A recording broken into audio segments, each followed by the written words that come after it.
வணக்கம். நான் உங்கள் ராஜ்குமார் பாரதி. தமிழ்நாட்டில் எப்படியாவது தங்கள் அதிகாரத்தை கைப்பற்றிடணும், அதற்கு இடையூறா இருக்க சக்திகளை ஓரங்கட்டணும். அதற்கு ஒரே வழி இங்க கலவரத்தை ஏற்படுத்துவதுதான் அப்படின்னு ஒரு குறிக்கோளோட தங்களுடைய வேலையை எப்பொழுதும் எல்லா மாநிலத்திலும் செய்யக்கூடிய வேலையை தமிழகத்திலும் இப்பொழுது பாஜகவினர் செஞ்சுக்கிட்டு வராங்க. அதற்கு உதாரணமாக நேற்று ஒரு சம்பவம் நடந்துள்ளது. அதாவது தமிழ்நாட்டில் புதுக்கோட்டை மாவட்டத்துல கரம்பக்குடி பக்கத்துல ஒரு சாதி வன்கொடுமை நடக்குது.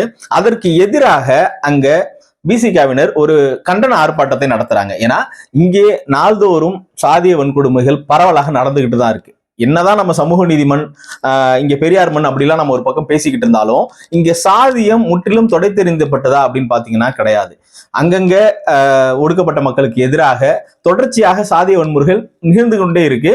அதை நம்ம அதுக்கு தொடர்ச்சியாக நிறைய போராட்டங்களும் செஞ்சுட்டு தான் வராங்க. ஓரளவுக்கு கட்டுக்குள்ள இருந்தாலுமே ஆனால் முற்றிலும் ஒழிஞ்சிருச்சான்னு கேட்டீங்கன்னா இல்லைன்னு தான் நம்ம சொல்ல முடியும். அப்படிப்பட்ட ஒரு சூழல்ல அந்த மாதிரி ஒரு வன்கொடுமைக்கு எதிராக விசிகாவினர் அங்க கண்டன ஆர்ப்பாட்டத்தை நடத்திக்கிட்டு இருக்காங்க. அப்ப நடத்துற போது அங்க பெட்ரோல் குண்டு வீசப்படுது. பெட்ரோல் குண்டு வீசி அங்க இருக்கக்கூடிய மாவட்ட செயலாளரான இளமதி அசோகன் அவர்கள் மீது பெட்ரோல் குண்டு வீசப்படுது.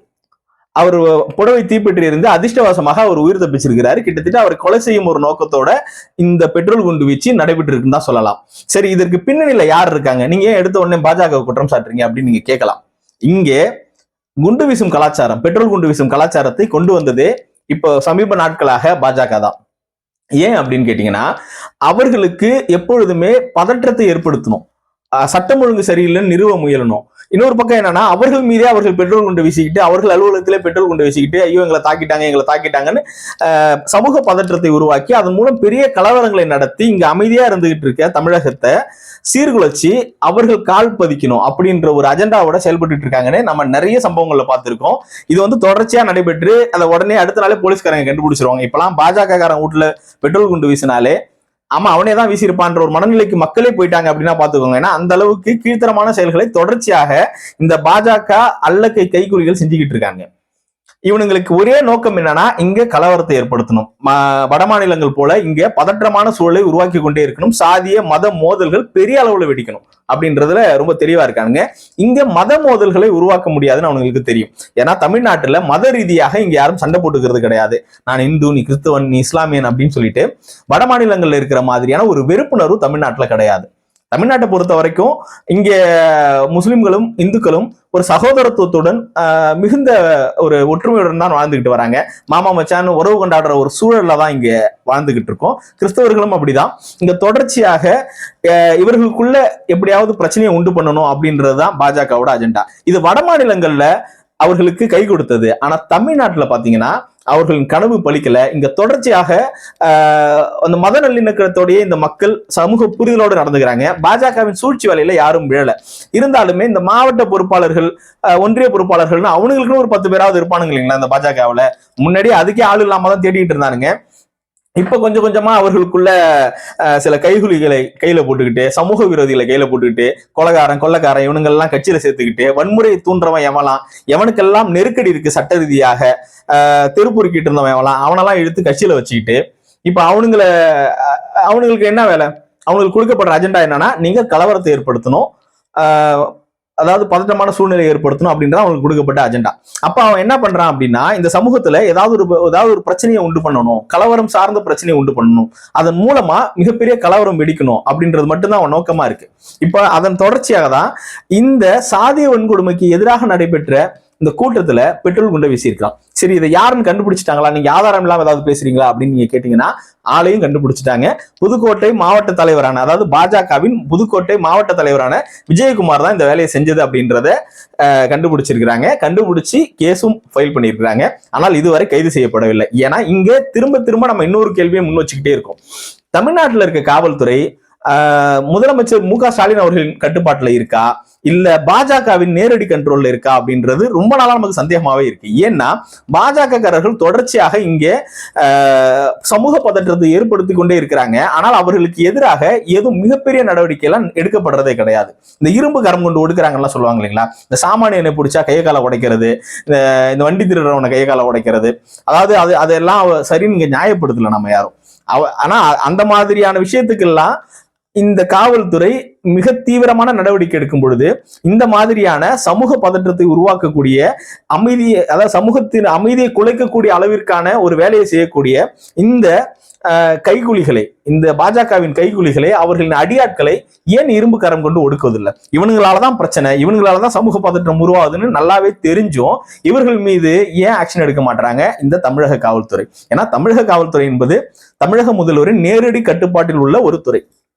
இதுல எப்படி இந்த சங்கிகளின் ஆதிக்கம் இவ்வளவு அதிகமா இருக்கு அப்படின்றத நம்ம இங்க கேள்வியா முன்வைக்கிறோம். இதே நேரத்துல இல்ல இங்க சாதிய பிரச்சனையா இது மாறுது, விசிகாவுக்கு எதிராக அங்க இவர் வேற ஒரு சமூகத்தை இடைநிலை சாதியை சொல்றாங்க அந்த பெட்ரோல் குண்டு விஷயம், இங்க இது சாதிய பிரச்சனையா கன்வெர்ட் ஆகுது அப்படின்னா அதையும் தடுக்க வேண்டிய பொறுப்பு தமிழக காவல்துறைக்கு தான் இருக்கு. ஏன்னா தொடர்ச்சியாக சாதிய வன்கொடுமை நடந்துகிட்டு இருக்கு, அதற்கு எதிராக தான் அங்க போராட்டமே நடத்துறான். அங்க போய் ஒருத்தன் பெட்ரோல் வெடி குண்டை வீசுறானா இது எவ்வளவு பெரிய சாதிய பிரச்சனைன்னு பார்க்கணும். ஏன்னா பாஜகவால இங்க ஒருபொழுதுமே மத ரீதியாக பிரச்சனை தூண்டவே முடியாது. அவன் அடுத்ததா கையில எடுக்க போற ஆயுதமே எடுத்துட்டான். அவன் எடுத்திருக்க ஆயுதம் என்னன்னா சாதி தான். இங்க மதத்தை வச்சு அரசியல் பண்ண முடியாது, அதனால சாதியை வச்சுதான் அரசியல் பண்ணணும்னு அவன் ரொம்ப தெளிவா இருக்கான். அதனாலதான் அவன் யாரெல்லாம் கையில வளைச்சு வச்சிருக்கான்னு பாருங்க. கிருஷ்ணசாமி கையில வச்சுக்கிட்டு அந்த சமூகத்தை சேர்ந்தவங்க என்ன செஞ்சாங்க, எங்களுக்கு இடஒதுக்கீடே வேணாம், பட்டியல் சமூகத்துல இருந்தவன் ஆண்ட சாதி பெருமை பேச ஆரம்பிச்சான் கொஞ்ச நாளா. ஏன் அவங்கிட்ட போயிட்டு சாதி பெருமையை பேசுறது, சாதியத்தின் முக்கியத்துவத்தை பேசுறது, அதாவது சாதி பெருமை இதுதான் நமக்கு முக்கியம்னு பேசுறது, இந்த மாதிரி சிந்தனைலாம் தூண்டினது யாருன்னா பாஜக தான். பாஜக என்னைக்கு போய் கிருஷ்ணசாமி சேர்ந்தாரோ அன்னைக்குதான் தேவேந்திர குல வேளாளர் சமூகம் என்ன பண்ணுச்சு, சுயசாதி பெருமை பேசி, வீரவம்சம் ஆண்ட வம்சம்னு பெருமை பேசி, இடஒதுக்கீடு எனக்கு வேணாம் நான் வெளியேறேன்னு பேசுற அளவுக்கு கொண்டு போய் நிறுத்தினது யாரு? இந்த பாஜக. கிருஷ்ணசாமி பாஜக கைப்பாக தான் செயல்பட்டாரு. அதே மாதிரி இந்த முக்குளத்தூர் சமூகத்துல நிறைய இந்த லெட்டர் பேடு கட்சிக்காரனுங்க இருப்பானுங்க, இந்த திருமாரஞ்சி இன்னும் 2-3 பேர் இருக்கானுங்க. இப்ப இவனுங்க எல்லாம் பாத்தீங்கன்னா இப்ப நம்ம எல்லாரையுமே நம்ம இங்க குறை சொல்ல போறது இல்ல, யாரெல்லாம் பாஜக வலையில போய் விழுறான், தன் சாதி அழுக்க தலையில சுமந்துக்கிட்டு நான் பெரியவன், நான் உயர்ந்தவன், நான் ஆண்ட சாதி அப்படின்னு சொல்லிட்டு இவனுங்க எல்லாம் இந்த மாதிரி லெட்டர் பேர்டு கட்சிகள், சில சமூகத்தின் லெட்டர் பேர்டு கட்சிகள், இன்னும் அடுத்து சொல்ல போனா கிட்டத்தட்ட பாமக ரொம்ப நாளா அவங்க கூட்டணியில தான் இருந்தாங்க, இப்ப கூட கூட்டணி பேச்சுவார்த்தை நடத்துற அளவுக்கு இருக்கிறாங்க, ரொம்ப இணக்கமா தான் இருக்காங்க. அப்போ யாரெல்லாம் சாதியை உயர்த்தி பிடிக்கிறாங்களோ, யாரெல்லாம் சாதி வேணும், சாதி பெருமை அப்படின்னு நினைக்கிறாங்களோ அவர்களை எல்லாம் கையில வச்சுக்கிட்டு தமிழ்நாட்டுல ஒரு கலவரத்தை தூண்டணும். அதுக்கு முக்கியமா யாரை எதிர நிறுத்தணும் அப்படின்னா, ஒருத்தன் ஆண்ட சாதி பெருமை பேசுறான், அவனுக்கு எதிராக யாரை நிறுத்த முடியும்? ஒடுக்கப்பட்டு ஏற்கனவே பட்டியல் சமூகத்துல இருக்க வாழ்வில் பின்தங்கிய பட்டியல் சமூக மக்களை தான் எதிராக நிறுத்த முடியும். அப்ப அவர்களுக்கு எதிராக கொம்பு சீவி விட்டு 2 சமூகத்திற்கு எதிராக ஒவ்வொரு பகுதியிலும் யாரெல்லாம் ஆதிக்கம் செலுத்துறாங்க, யாரெல்லாம் அடிநிலையில இருக்கிறாங்க, அவர்கள் இருவரையும் மோத விடுவதுதான் பாஜகவின் வரும் எதிர்கால திட்டமா இருக்கு. எதிர்காலம் மட்டும் இல்லை, இப்ப நிகழ்காலத்திலேயே அதை செயல்படுத்திட்டு இருக்காங்க. அதற்கு பலியாகாமல் இங்க ஆதிக்க சாதின்னு சொல்லிக்கக்கூடிய தாங்களே சொல்லிக்கக்கூடியவர்கள் அதற்கு பலியாகாம சமூக நல்லிணக்கத்தோட அமைதியான ஒரு தமிழகத்தை தொடர்ச்சியா வச்சிருக்கணும்னா இணக்கமா போறதா நல்லா இருக்கும். அதை விட்டுட்டு பாஜக காரன் நாளைக்கு சொல்லிட்டு போயிடுவான். ஆனா அதற்காக வாழ்க்கை இழக்க போவது யார் அப்படின்னு பாத்தீங்கன்னா இந்த இடைநிலை சமூகத்தில் இருக்க இளைஞர்கள் தான். அவர்களுக்கு என்று ஒரு மிகப்பெரிய நல்ல வாழ்க்கை இருக்கிறது, ஒரு ஒளிமயமான வாழ்க்கை இருக்கு. அதெல்லாம் விட்டுட்டு கலவரம் அடிதடி அப்படின்னு போயிட்டு தங்கள் வாழ்க்கையை இழக்க துணிவார்கள். நாளைக்கு இந்த பாஜக காரன் கூட நிக்க மாட்டான். இந்த நாளைக்கு பாஜக காரன் உங்க குடும்பத்துக்கு நாளைக்கு காப்பாற்ற போறது கிடையாது. அவன் உங்களுக்கு சாதி வெறியும் மத வெறியும் தூண்டி விட்டுட்டு அவன் ஓடிடுவான், அவன் பதவி அடைஞ்சிட்டு ஓடிடுவான். ஆனா பாதிக்கப்பட்டு நிக்க போறது அங்க கலவரம் செய்யறவனும் கல்லு வீசினவனும் இந்த மாதிரியான ஒரு சாதாரண கீழ்நிலையில இருக்கக்கூடிய இளைஞர்கள் தான் போய் மாட்டிக்க போறான். ஸோ நம்ம என்ன சொல்ல வரோம்னா, எது எப்படி, ஆனா இதற்கு எதிராக கடுமையான நடவடிக்கை இருந்தால்தான் அடுத்தது இன்னொருத்தவன் செய்ய பயப்படுவான். அது இங்க நடக்குதான்னு பாத்தீங்கன்னா அதுதான் இங்க இல்லாம இருக்கு. இப்போ நான் பேசிட்டு இருக்க இந்த நேரம் வரைக்கும் யாரும் கைது செய்யப்படல, இந்த சம்பவத்து தொடர்பா யாரும் கைது செய்யப்படல, வழக்கு மட்டும்தான் பதிஞ்சிருக்கிறாங்க. ஏன் இவ்வளவு சுணக்கம்? நேற்று நடந்த சம்பவம், பெட்ரோல் குண்டு வீசியிருக்கான், யாருன்னு தெரிஞ்சிருக்கு. அதுவும் ஒரு பெண்மணி மீது மாவட்ட செயலாளர், விசிகாவின் மாவட்ட செயலாளர் அவங்க அவங்க புடவை தீப்பற்றி எரிஞ்சிருக்குது. கிட்டத்தட்ட அவங்கள கார்னர் பண்ணியே தான் அந்த குண்டை வீசி இருக்கிறாங்க. அப்போ இந்த மாதிரியான ஒரு சூழல் இருக்கும் பொழுது தமிழக அரசு, தமிழக காவல்துறை எந்த அளவுக்கு ஒரு வீரியமான நடவடிக்கை எடுக்கணும்னு நம்ம எதிர்பார்ப்போம். ஆனால் இதெல்லாம் இல்லாமல் இதை சாதிய ரீதியாக அணுகுவதும், இன்னொரு சாதிக்காரனுக்கு வெளிச்சிடக்கூடாதுன்னு நினைக்கிறதும், நீங்கள் சாதியை காப்பாற்ற துடிப்பதாக தான் எங்களுக்கும் தோணுது. நீங்க என்னதான் வாய்க்கிழிய சமூக நீதினு பேசினாலும் அந்த பக்கம் மதவெறினா உங்ககிட்டயும் இந்த சாதி வெறி இருக்கிறதா எங்களால அந்த நிலைக்கு தான் எங்களை நீங்க தள்ளுறீங்க.